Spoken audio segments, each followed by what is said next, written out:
अस्सलाम वालेकुम स्टूडेंट्स। आज का हमारा टॉपिक है chapter number 2 FSc part 1 biological molecules. Okay, biological molecules में आज हम डिस्कस करने जा रहे हैं। टॉपिक है हमारा कार्बोहाइड्रेट्स।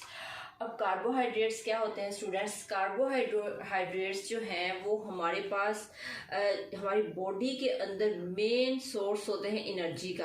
यानी कि हम जो कुछ भी खाते हैं पीते हैं उसके अंदर से हमें एनर्जी मिलती है कार्बोहाइड्रेट से। यानी कोई भी फ्रूट खा लिया, कोई भी वेजिटेबल खा ली, सीरियल्स खा लिए, कुछ भी खा लिया हमने, उसमें से हमें कार्बोहाइड्रेट्स जो है वो मिलते हैं। ओके, तो यही हमारे लिए सोर्स होते हैं एनर्जी का। अब जो कार्बोहाइड्रेट्स है इसको अगर हम डिफाइन करना चाहें तो ये क्या होता है कि पॉलीहाइड्रोक्सी एल्डिहाइड और कीटोन्स, ठीक है, और complex substances which on hydrolysis yield polyhydroxy aldehyde और कीटोन सब यूनिट्स। यानी कि ये कॉम्प्लेक्स सब्सटेंसेस होते हैं, लेकिन जब इनकी हाइड्रोलाइसिस की जाती है, इनकी ब्रेकडाउन की जाती है with the presence of water, तो ये हमें पॉलीहाइड्रोक्सी एल्डिहाइड और कीटोन सब यूनिट्स देते हैं। ओके, तो ये केमिकली इसको हम इस तरह से जो है वो डिफाइन कर सकते हैं। अगर हम इसकी केमिकल कॉम्पोजिशन की बात करें स्टूडेंट्स, तो केमिकली जो कार्बोहाइड्रेट्स हैं वो कार्बन, हाइड्रोजन और ऑक्सीजन से मिलकर बनते हैं। ठीक है, इनके इसमें कार्बन होता है, हाइड्रोजन एंड ऑक्सीजन, और कार्बन और हाइड्रोजन और ऑक्सीजन की प्रोपोर्शन वही होती है जो वाटर के अंदर जो है वो होती है ऑक्सीजन की। ठीक है, तो यहाँ पे हमारे पास जो है वो 1:2:1, ठीक है, यानी कि CH2O। ओके, तो ये इस तरह से केमिकली कंपोजिशन होती है। जनरली हम इसको लिख सकते हैं C6H12O6, ठीक है, जनरली हम इसको जो है C6H12O6, ठीक है, तो इसका जो केमिकल फार्मूला बनता है। बाकी जो कार्बोहाइड्रेट्स होते हैं उनमें केमिकली फार्मूला तकरीबन इसी तरह का होता है, लेकिन उसके अंदर उसकी कंपोजिशन जो है वो चेंज हो सकती है। ओके, और अगर हम बात करें कार्बोहाइड्रेट के सोर्स की, तो मेन सोर्स जो कार्बोहाइड्रेट्स का है स्टूडेंट वो है ग्रीन प्लांट्स। ठीक है, तो ग्रीन प्लांट से ही कार्बोहाइड्रेट्स आता है। ग्रीन प्लांट से वो अदर ऑर्गेनिज्म के अंदर जो है वो जाता है। जैसे कोई भी ऑर्गेनिज्म अगर ग्रीन प्लांट खाएगा तो उसके अंदर कार्बोहाइड्रेट्स ही जाएगा। ठीक है, तो मेन सोर्सेज का क्या हो गया जी? ग्रीन प्लांट्स है। ग्रीन प्लांट्स मेन सोर्स किस तरह से हुआ? Because primary product of photosynthesis is carbohydrate. Okay, तो जो फोटोसेंसिस की प्राइमरी प्रोडक्ट है वो क्या है स्टूडेंट्स? वो है कार्बोहाइड्रेट्स या कार्ब्स।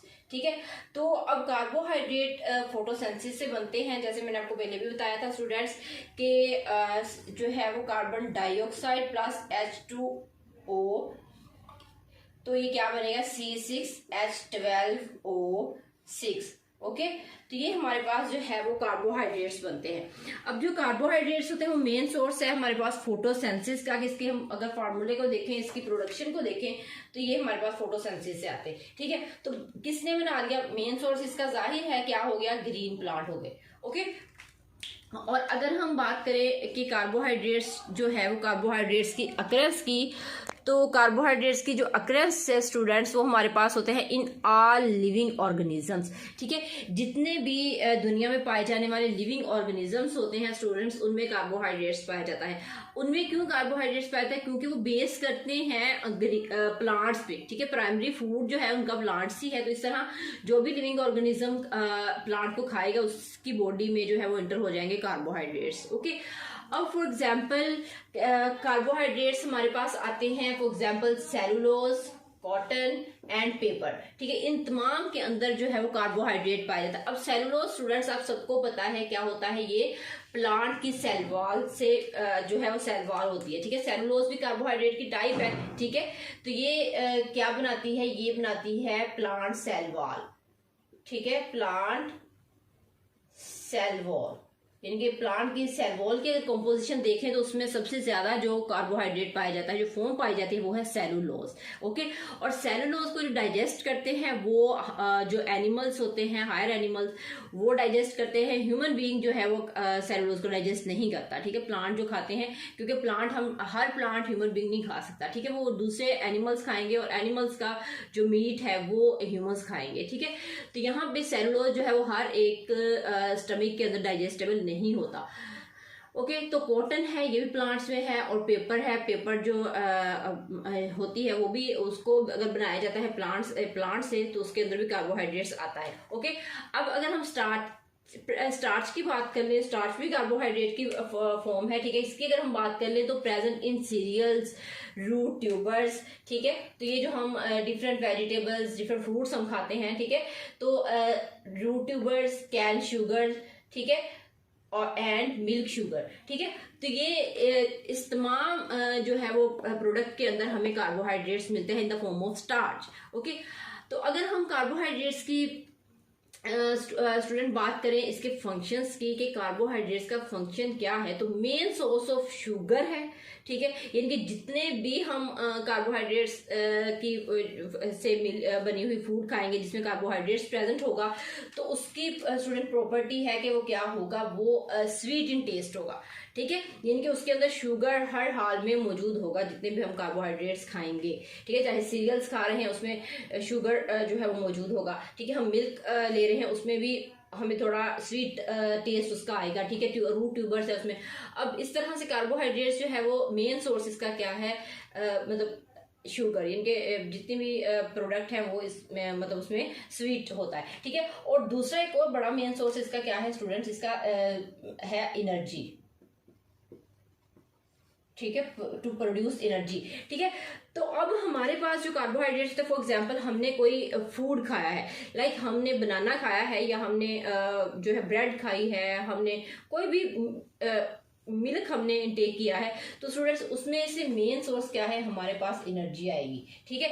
कि कार्बोहाइड्रेट्स हमें फौरन से एनर्जी प्रोवाइड करते हैं जब भी हम कोई चीज़ खाते हैं। फॉर एग्जांपल हमें भूख लगी हुई है बहुत ज़्यादा, तो हम खाना खाते हैं, तो वो खाना हमें क्या देता है, कार्बोहाइड्रेट्स देते हैं, और कार्बोहाइड्रेट फौरन से एनर्जी में कन्वर्ट होकर हमें एटीपी फ्राहम कर देते हैं। फॉर एग्जाम्पल जैसे हमने रोज़ा रखा हुआ है, तो रोज़े के दौरान क्या होता है, हमें बहुत ज़्यादा भूख लगी होती है, जैसे ही हम रोज़ा खोलते हैं तो क्या होता है, हम जल्दी से पानी पी लेते हैं, मीठा पानी होता है, या फिर हम कोई खजूर खाते हैं, कुछ भी हम खाते हैं, तो फौरन से हमें ऐसे लगता है एकदम से हमारी बॉडी में एनर्जी आ गई है। तो वो एनर्जी एक्चुअली क्या होती है, जो चीज़ हम खाते हैं उसके अंदर कार्ब्स होते हैं, वो कार्ब्स हमें फौरन से एनर्जी प्रोवाइड करते हैं ताकि जल्दी से हमारी बॉडी के जो एनर्जी की नीड है वो पूरी हो सके, ठीक है। उसके बाद ये बिल्डिंग मटेरियल्स है स्टूडेंट्स।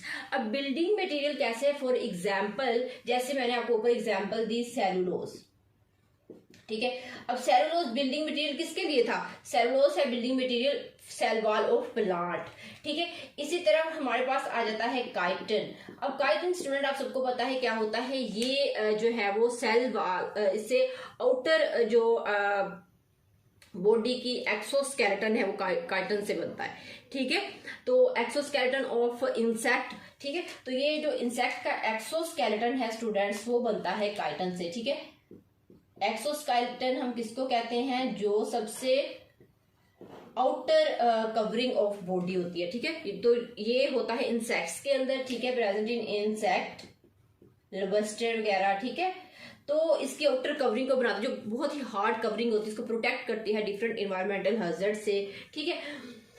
और यहाँ पे स्टूडेंट्स ये हमने बात की कि ये बिल्डिंग मटेरियल भी बनाता है, जाहिर है अब इन तमाम चीज़ों के अंदर, और ये सेल मेम्ब्रेन में भी कार्बोहाइड्रेट्स की जो है वो होती है, ठीक है। जितने भी हमारे सेल है उसकी आउटर कवरिंग सेल मेम्ब्रेन होती है, ठीक है। जो प्लांट है उसकी आउटर कवरिंग होती है सेल वॉल, उसके बाद जो है वो आती है सेल मेम्ब्रेन, ओके। तो अब हमारे पास नेक्स्ट आती है इसकी प्रॉपर्टी, इसका फंक्शन जो है वो कॉन्जुगेटेड मॉलिक्यूल्स होते हैं। कॉन्जुगेटेड मॉलिक्यूल्स क्या होते हैं, ऐसे मॉलिक्यूल्स जो दो तरह के मॉलिक्यूल से मिलके बनते हैं, ठीक है। यानी कि उसमें दो तरह के मॉलिक्यूल्स की प्रॉपर्टीज पाई जाती है, उसको हम कहते हैं कॉन्जुगेटेड मॉलिक्यूल, ठीक है। For example combine with protein and lipids. अब कार्बोहाइड्रेट जब कंबाइन करेगा प्रोटीन के साथ उसको हम कहेंगे ग्लाइकोप्रोटीन, और कार्बोहाइड्रेट जब लिपिड के साथ कंबाइन करेगा उसको हम कहेंगे ग्लाइकोलिपिड्स। अब ग्लाइको मीनिंग क्या है स्टूडेंट्स, कार्बोहाइड्रेट्स हैं, ठीक है, और प्रोटीन मीन प्रोटीन। इस तरह ग्लाइको मीन यहाँ पे भी कार्बोहाइड्रेट्स हैं, और लिपिड्स मीन लिपिड्स। अब इसमें कार्बोहाइड्रेट्स भी हैं यानी कि शुगर्स भी हैं, और इसमें अदर मॉलिक्यूल जो लिपिड है वो भी है। अब ये भी एक मैक्रो मॉलिक्यूल है, ठीक है। आपको पता है इट्सेल्फ प्रोटीन एक माइक्रो मॉलिक्यूल है और लिपिड भी एक माइक्रोमोलिक्यूल है, इसी तरह हमारे पास ग्लाइकोप्रोटीन भी एक मैक्रोमोलिक्यूल्स है जिसको हम कॉन्जुगेटेड मॉलिक्यूल कहते हैं, जो के 2 टाइप के मॉलिक्यूल्स की प्रॉपर्टी अपने अंदर रखता है। ठीक है, तो ये स्टूडेंट्स हमारे पास है कार्बोहाइड्रेट के फंक्शन। इंशाल्लाह नेक्स्ट लेक्चर में हम मूव करेंगे कार्बोहाइड्रेट्स की डिफरेंट जो है वो टाइप्स के ऊपर। ठीक है, जिसमें हम डिस्कस करेंगे मोनोसेक्राइड, डाइसेक्राइड एंड पॉलीसेक्राइड को 1 by 1। ओके, तो यहाँ पे हमारा आज का जो छोटा सा टॉपिक था वो कंप्लीट होता है, जिसमें हमने कार्बोहाइड्रेट्स की डिफाइन देखी, उसका केमिकल कंपोजिशन देखी, और उसमें हमने सोर्स ऑफ कार्बोहाइड्रेट्स देखे।